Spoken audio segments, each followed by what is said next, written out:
This is my 666th video, and I wasn't quite sure what to do. I was thinking, maybe I should do something special. Maybe I'll shave my head, or, maybe I'll get a tattoo, or I'll go out on the street and I'll confront people with my camera and I'll ask them biting questions.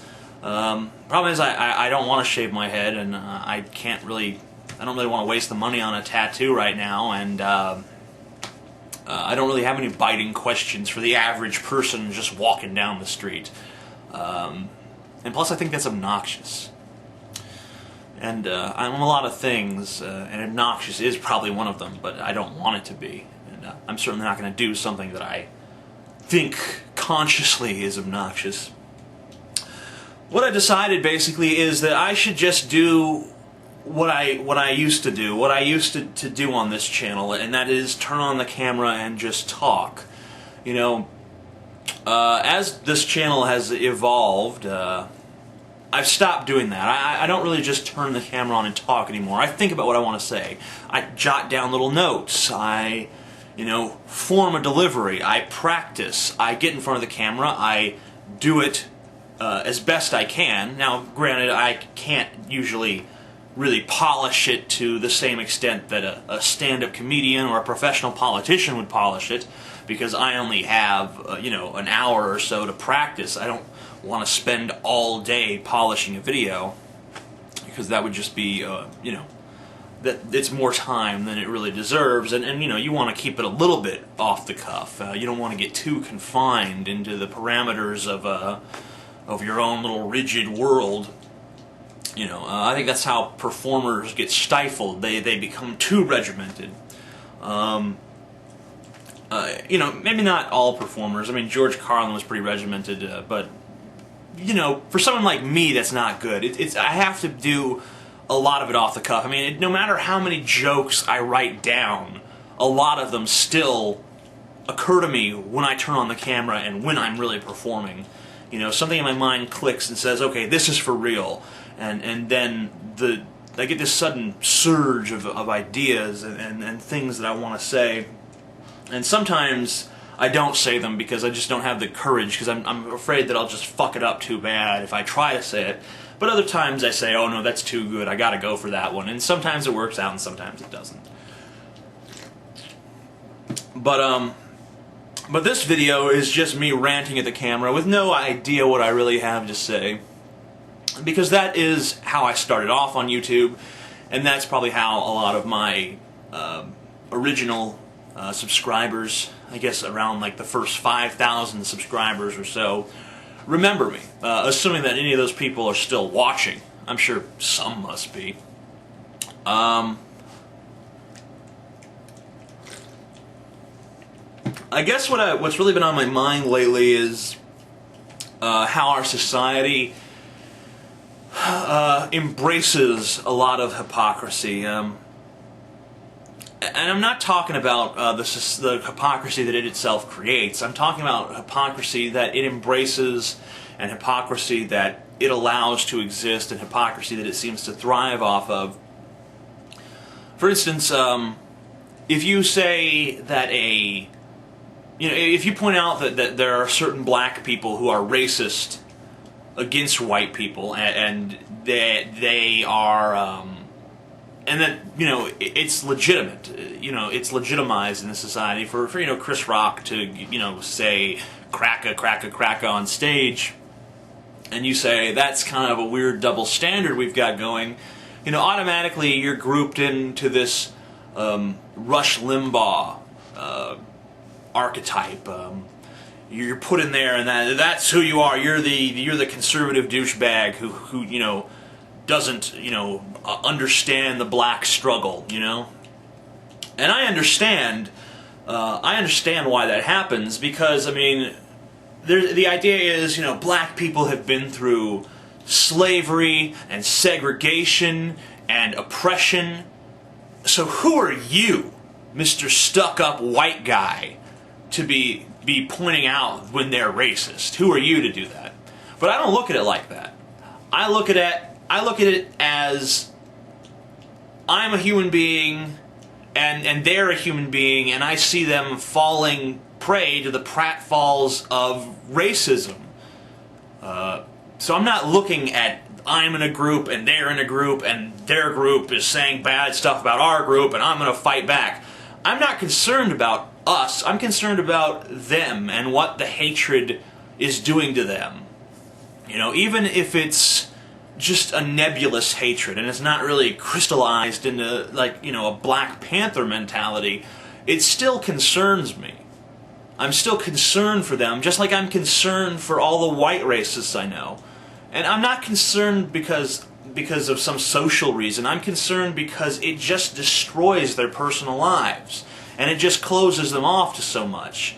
You know, watch Fake Sagan's exchange with RV-isms over on Fake Sagan's channel. And, you know, he makes the case better than I, and I'm not going to make it again here.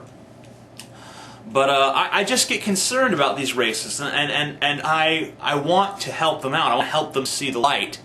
And obviously, I don't have the ability to do that, because the only thing I have is words, you know, and it really takes, you know, life experience. And if they just haven't had the experiences to undo their bigotry, then I don't know what I could possibly do, except maybe just open their mind a little, except maybe just make them look at things in a slightly different way, maybe tinge their perception a little bit so that they're more open to these experiences that are out there in the world waiting for them. So, you know, you can't be afraid to point out a black racist or a Mexican racist or any sort of minority racist. And of course you should point out the white racists as well. Point out all racism. I mean, racism is either bad all around or it's not bad at all. And I have to believe that it's bad all around. Another issue where Americans seem to codify and embrace hypocrisy is in the instances of rape victims. And I've talked about this several times, and every time I talk about this, I get labeled, you know, people say, oh, he just thinks rape is no big deal. He just says, you know, there's nothing wrong with rape. You might as well just go rape a girl right now. You know, and that's never been my position, and it doesn't seem to matter how clear I try to make it. It doesn't get through. That what I'm rallying against is not rape victims. I'm rallying against the victim mentality in America. The mentality that you have to be a victim. That if this has happened to you, you are a victim. You know, and I know plenty of girls who are the victims of rape. And yes, it's bad. And it's terrible, but, you know, I've heard so many stories from these girls. I mean, I don't know if you guys know this or not, but most of my friends are girls. I don't know how that happens. Most of my audience is male. I certainly don't seem to have a sort of feminine demeanor of any sort, but I have most of my friends, I would say 70–80% of my friends are girls. And a lot of them have been victims of rape, because apparently it's pretty common. And those of them who have been counseled for it tell me the same story. A story about constantly being pushed to blame everything that's wrong in their lives on rape. You know, if they have a failed relationship, oh, that's because you were raped. That's because you can't trust because you were raped. That's because, you know, you can't enjoy sex because you were raped. And, you know, a lot of these girls say, maybe that's true to an extent, but shouldn't I be trying to get beyond that? Shouldn't I be looking past just getting raped and just constantly dwelling on that? And, yeah, I think they should. I think, you know, if a bad thing happens to you, if any other bad thing in the world happens to you, really, you know, the idea is face it, conquer it, and move on. But it seems like when it comes to rape, and increasingly, I guess, in this country, when it comes to other things, we're supposed to dwell. We're supposed to dwell in childhood anxiety. We're supposed to dwell in being bullied. We're supposed to dwell in being raped. We're supposed to dwell in the death of a family member. We're constantly being pushed to just marinate in our own sadness and misery.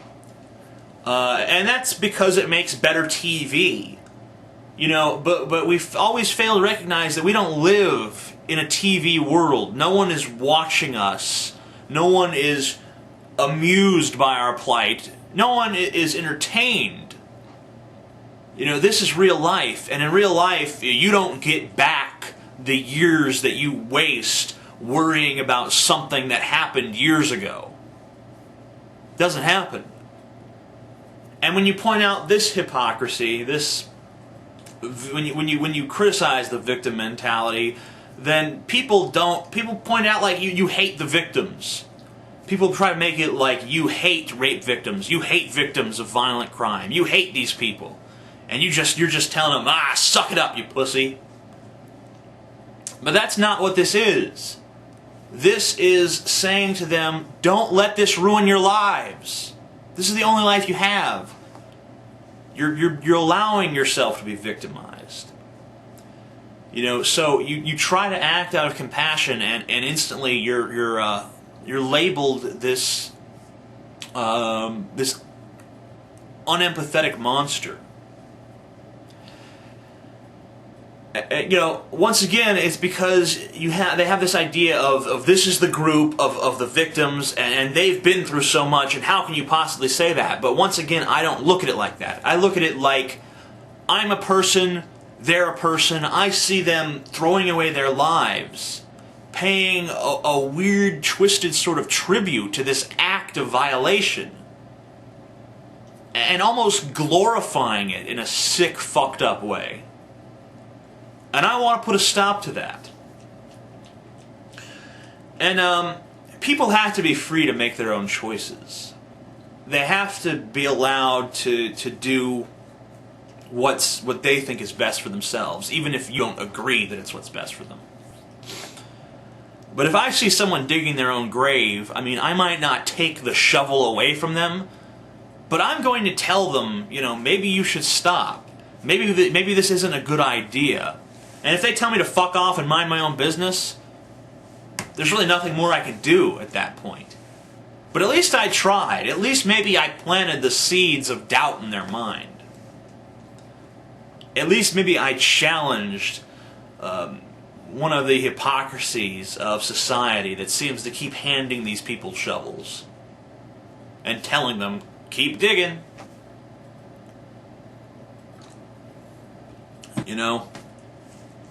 We dig for buried treasure, but we're really just digging our own graves. I think that's a good way of putting it.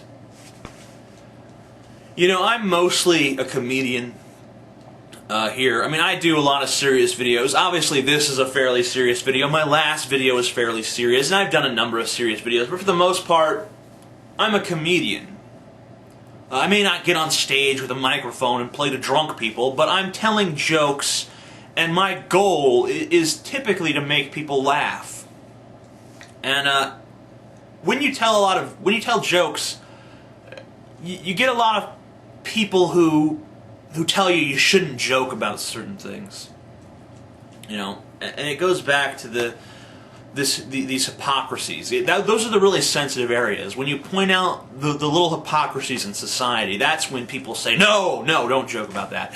Don't joke about rape. Don't joke about racism. Don't joke about war. Don't joke about, the troops. Don't joke about orphans. Don't joke about anything that people are the least bit sensitive about. I find it especially odd when they tell me not to joke about, things like poverty or things like, orphan children or something like that. When I joke about stuff like that, these social failings that we have, people are more concerned about me joking about it than they're concerned about the actual problems. If I make a joke about, we should just give all the orphans to pedophiles, that way they have a home and the pedophiles have someone to fuck. obviously a joke, obviously made in jest. Obviously, I don't really fucking think that. But I make that joke and people, oh, that's horrible, that's horrible. It's horrible you even say such a thing. But really what it's doing is pointing out a hypocrisy. And the more angry they are about it, chances are the more hypocritical they are about it. Because, we have children suffering in orphanages right now. Kids who are wards of the state, moving from place to place. They have no, static home. They don't have any, place where they can really call their home. They're moving all around, every 6 months or so. They don't have a chance to form lasting friendships, and they don't even want to, because they know their friends will be taken away from them either by the cruelty of this weird kid shuffling system, or the cruelty of nature killing some of these kids off with AIDS or other diseases. So we have these kids being shuffled around, learning not to form bonds, learning not to get attached to other people. And this is a problem that exists right here in this country. And no one really seems to give a shit. No one really cares. When I make that joke about giving them to the pedophiles so they'll have a home and the pedophiles will have something to fuck, what I'm really doing is pointing out the callousness of this society towards the plight of these orphans. Because it's so bad that we might as well just do that. That's what I'm saying. And it seems like no one can ever just grasp that and really think about it. But I know that even though people often don't get these things on a conscious level, some part of them does get it. Some part of them does respond to it. You know that the laughter attached to such a joke is a bit uncomfortable. Because it comes from our own shame. Because we know what the life of an orphan is like in this country. We just pretend we don't. I believe that humor has the power to eviscerate this society, to really dissect things and show us where the hypocrisy is. And I also think that it has the power to bring us together like nothing else. I know plenty of I live in the South. I know plenty of racist, redneck assholes. I do. I mean, I can't avoid them. But, they can watch a Chris Rock special and laugh. They can watch a, Martin Lawrence movie and laugh. I mean, I wouldn't even laugh at that, but whatever. The point is that they can watch these black performers and be amused, often against their will. Even if they don't want to think that Eddie Murphy is funny, they still do. Because laughter is so visceral and so involuntary. And it's really the most inexplicable of feelings. Because laughter can be tinged with so many different emotions. And I believe that human beings are at their most introspective, at least on a subconscious level, when they're laughing at something. Especially when they're laughing at something that makes them a little bit uncomfortable. Now, granted, a lot of people prefer jokes that don't, challenge them at all. Not everyone, likes George Carlin or Bill Hicks. But even when you're laughing at a stupid joke, I think there is some measure of introspection. Because the things we laugh at are always pertaining to suffering in some sense. And laughter has always seemed to me like our one refuge against the cruelty of the world. And that's hardly an original sentiment. But I think it's true. I think it has a lot of validity. You know, when we see, you know, Homer Simpson sit there with the hammer and the nails, and, you know, his thumb is basically on top of the nail, and he's like, steady, steady, and then instead of hitting his finger as we expect, the hammer actually lodges into his eye as he pulls it back, and we all laugh because not only was that unexpected, but because, you know, he's in pain. Why do we think that's funny? Because we're all that stupid. I mean, we all have that Homer Simpson in us. We all have that capacity for incredibly stupid things. Like, one of my former landlords, he jacked up his big ass RV improperly with I think probably with a car jack. And this jack was not meant to hold that kind of weight. And he crawled under it to start fixing things. And the jack predictably just, you know, couldn't hold the weight anymore.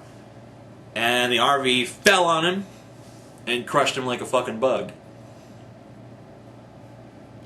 And he wasn't a stupid guy. I mean, he wasn't a brilliant fucking scientist or something, but he wasn't a stupid guy. He was just a guy of typical average intelligence. But he died a stupid death because he did a stupid thing, because we all have that idiot mentality that looks at something we know is wrong and say, oh, well, it'll be all right. Because we have this moronic optimism that's attached to, I don't know what it's attached to. I think it's attached to the idea that we're permanent. We can't conceive of death, which is why we constantly make up afterlives, you know, so that even if we do die, we don't really die. We get to go to heaven with Jesus. But they don't allow any of the people we don't like in there. You know, all the mud people, they rot in like a pit. You know, so it's you know, heaven's an exclusive club full of only, you know, white Anglo-Saxon Protestants like I like. But you know, it's not funny when it happens to him. I mean, it may be if you don't know him. I mean, but you know, I knew the guy, so it's kind of not really that funny to me. But if I saw that in a cartoon or in a movie and it was just some asshole that I didn't know, I'd laugh my fucking ass off. Look at that dumbass trying to jack up a trailer with that fucking piece of shit jack. What a fucking moron. And in doing so, do I make the memory of my former landlord, you know, less? Do I somehow diminish him as a person, or diminish his death, or the importance of it? I don't think so. I think in doing so, I celebrate life somehow. I let life know that it ain't gonna get me down. And I'd like to think that, you know, by laughing at these things, we overcome them to an extent. You know, we can't beat death, and we can't beat suffering, but we can come to terms with it. And I think the best way to do that is through laughter.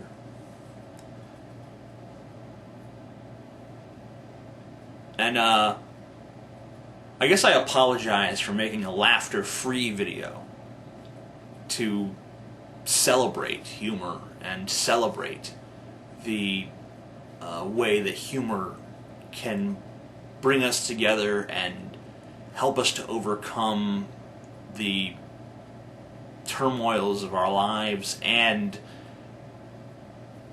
destroy the hypocrisy that we see around us. But I guess that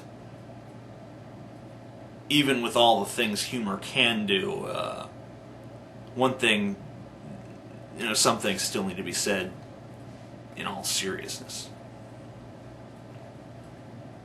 Alright. Done 666 videos, awful lot, and I hope that I do 666 more. Amazing Atheist. Peace the fuck